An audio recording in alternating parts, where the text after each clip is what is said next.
We're moving in that direction along different paths. A recent sign showed up on Tisha B'Av. The system was paused, not broken. When the Second Temple fell in the year 70 and the altar turned to rubble, it wasn't just a building that collapsed. A sacred mechanism went on hold. A cycle that, according to tradition, began with Moses stopped like a held breath. At its core, a detail that seems simple and changes everything: ashes. The ashes of a red heifer, capable of turning impurity into purity. For almost 2 millennia, they were out of reach. The law remained. The means vanished. Before we go on, hit subscribe and turn on the bell. That way each new chapter gets to you at the right time and nothing on this journey slips by. Numbers 19 describes a ritual that looks strange to modern eyes. A flawless heifer, that had never borne a yoke and without a single hair of another color, was to be sacrificed outside the camp. Its ashes, mixed with running water, became water of purification. Without these ashes, the priests remain ritually impure. And without purified priests, even if the temple were raised tomorrow, it would stay closed. This is the hidden point. Rome knocked down the stones, but a deeper law jammed the doors, until something shifted on the board. In September 2022, 5 heifers that met rabbinic requirements crossed the ocean, from Texas to Israel, without any official announcement, without headlines, but with a rumor whispered in prophetic circles. What does this signal? Why now? Why these cows? And what if what looked like a definitive lack was only a long pause about to break? Why are the temple authorities getting ready to carry out in a few months the first sacrifice of a red heifer in 2 millennia? Because the countdown is no longer theory, it's logistics. The system is back online and each day kicks up dust under Jerusalem. 2 questions remain. Where will the rite take place and what needs to be ready before the temple rises again? It's not just any place. The law rules out the Galilee, the kibbutz, the quiet valley. It requires a hill outside the walls with a direct line of sight to the Temple Mount. That hill has a well-known name, the Mount of Olives. It was there centuries ago that the last ashes were prepared. It's there that rabbis and supervisors are returning now. They set markers, mapped the topography, drew the line that points to the Holy of Holies. The ancient rule states, the blood of the heifer must be sprinkled 7 times, facing the place where the temple stood, and for many, where it will stand again. The letter is strict and makes no room for borders or negotiations. Between the Mount of Olives and the Temple Mount stands the Dome of the Rock, revered by more than 1.6 billion Muslims. Even so, for those who follow the prophecy, nothing shifts the axis of the ritual. The Temple Institute, in coordination with Levitical priests, has already signaled. One of the approved heifers will be sacrificed before Passover. And that sets the clock to a different tempo, because if the rite starts there, what follows may light up the next chapter of this story. This isn't a hypothesis, it's a timeline. When everything is ready, the ashes will be collected and stored, not displayed, not scattered, reserved for a single purpose: to purify the priests on the day they step into the new temple. At that moment, when the first priest walks through the gate carrying the blood of the sacrifice and the incense, a clock that has been silent for 20 centuries will start keeping time again. Only purification doesn't depend on the ashes alone. It calls for utensils, blades, trumpets, gold. Every piece already has its measurement, function, and place. Before we go on, hit subscribe and turn on the bell. That way each new chapter gets to you at the right time, and nothing on this journey slips by. Beneath Jerusalem, heavy vaults wait for the hour. The value of what they hold doesn't come from rarity, but from destiny. There are more than 60 sacred objects produced with rigor, aligned with the biblical text, ready for service. There stands the menorah, almost 95 kilos of pure gold, rebuilt according to Exodus 25. It doesn't light up by wires and bulbs. It shines by intention, by a purpose that crosses generations. Beside it rests the altar of incense, acacia overlaid with gold. There are also silver trumpets, tuned to repeat the same calls that echoed on Solomon's Mount. And maybe the most decisive object isn't gold, but linen. The high priest's breastplate, the choshen, holds 12 precious stones. Each stone bears a name, each name a tribe, each tribe a place in this story. When this garment returns to service and trained hands resume the work, nothing there will sound like something new. It will be the return of a paused agenda, the continuity of a plot that waited centuries to move forward. 12 stones rest on the breastplate, each one with the name of a tribe of Israel. When the priest puts on this piece, he carries the nation on his chest. This isn't a performance. The garments aren't costumes. They're tools of a calling, forged by hands that live waiting for the Messiah whose footsteps already sound in Jerusalem. Nothing there was made for a showcase. Everything has a function: sharpened blades, consecrated vessels, measurements checked by rabbis. The room that holds these objects looks less like a storeroom and more like a launch pad. Once authorization is given, the temple set goes into operation within a few hours. What's missing, though, is those who will serve it. And that's where another stage moves.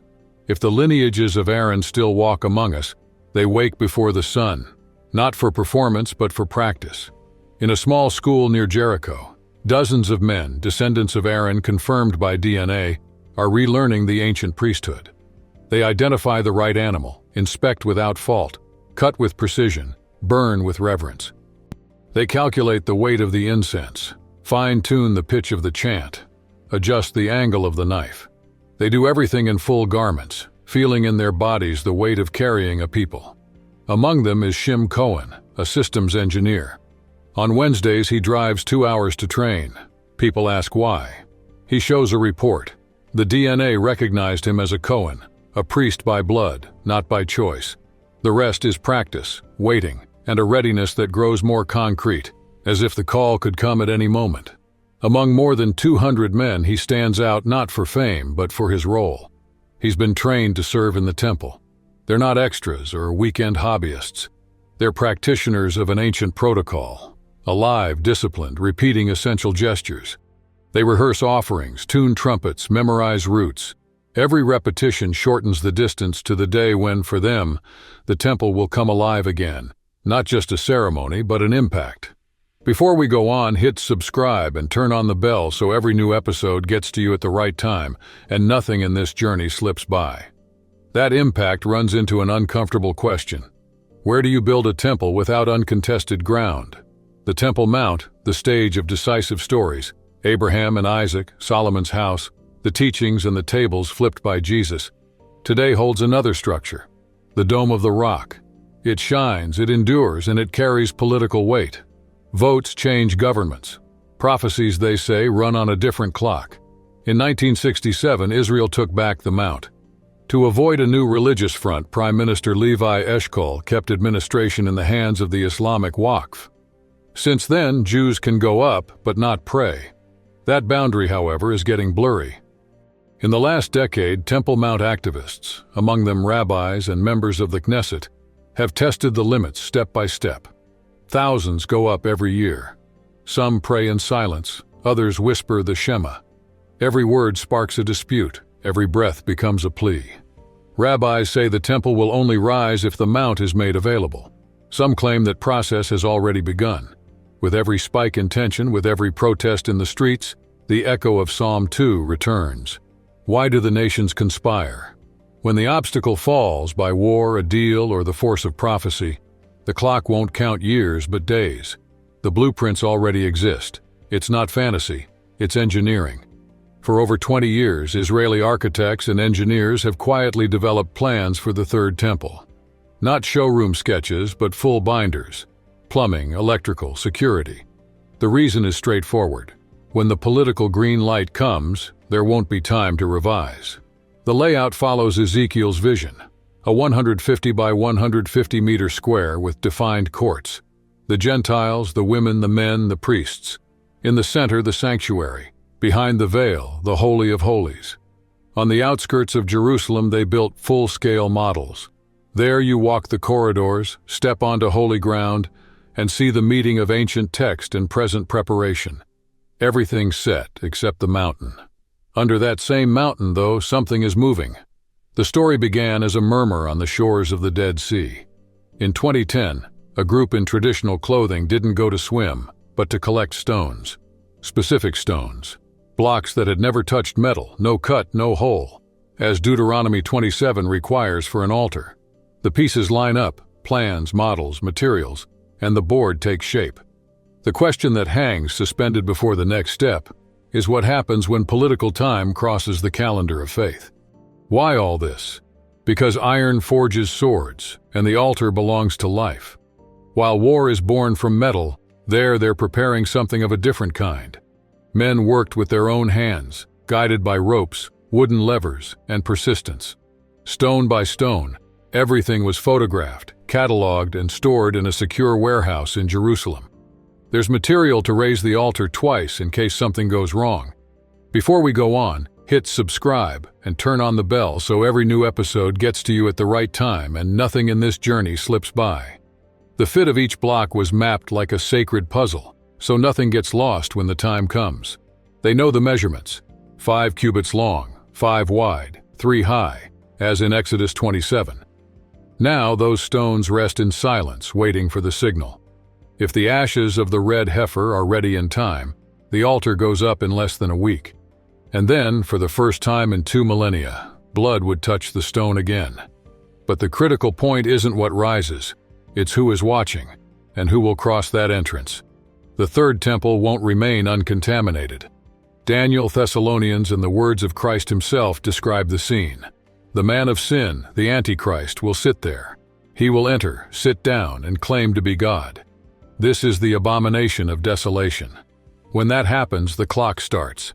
1,260 days until the return of Jesus. The priests know, the rabbis fear, Scripture insists. Raised for God, that space will also be a stage for deception, and every stone, now silent, seems to anticipate the next step. Bait for the nations, a magnet that summons war. When that point flips, the world will line up between those who revere the beast and those who await the king. The question pounds: how close is that moment? And what forces off the radar try to slow or speed up that march? It's not just geopolitics, it's a fight on another layer of reality.